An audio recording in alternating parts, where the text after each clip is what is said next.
The Chinese have built an alliance called the BRICS, B-R-I-C-S.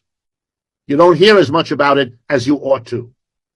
It started a few years ago, Brazil, Russia, India, China, and South Africa, 5 countries. A year and a half ago, 6 more joined. And 3 weeks ago, 13 more joined. The BRICS together is more than half the population of this planet. The United States is 4.5%, not 50% of this planet.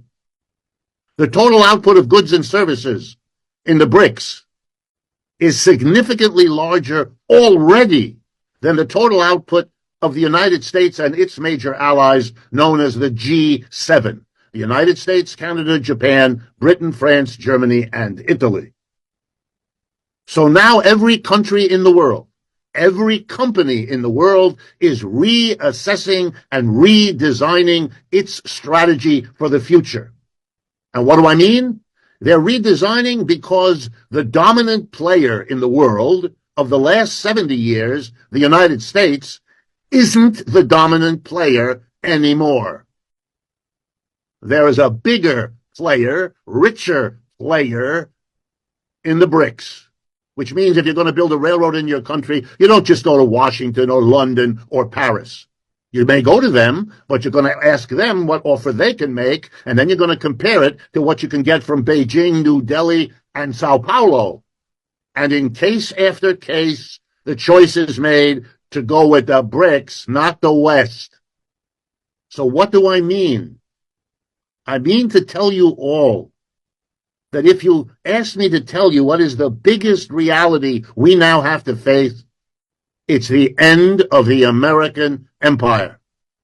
What we inherited from the British, because they had the last empire before this one, is now over, and there is zero chance it's coming back.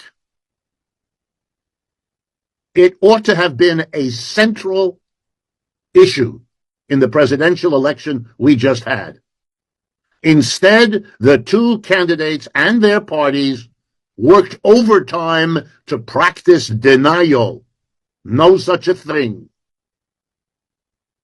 The war in Ukraine, just to take one of countless examples, will show you how costly this denial is. When the war begins in February of 2022, President Biden told us, along with all of his officials, Russia would be brought to its knees. The Russian currency, the ruble, would collapse. The entire West would side with Ukraine against the Russian invasion and would defeat the Russians. None of that happened. Every part of that prediction proved false. Why? Because the way Russia was to be brought to its knees was by denying the market for Russian oil and gas, whose export the Russians depend on. It's a major industry for them. And they exported all of that energy to Western Europe.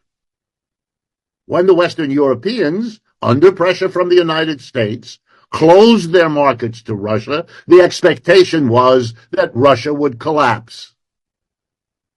Instead, Russia went to its allies in the BRICS, above all China and India, and arranged to sell to them the oil and gas they no longer sold to the Europeans.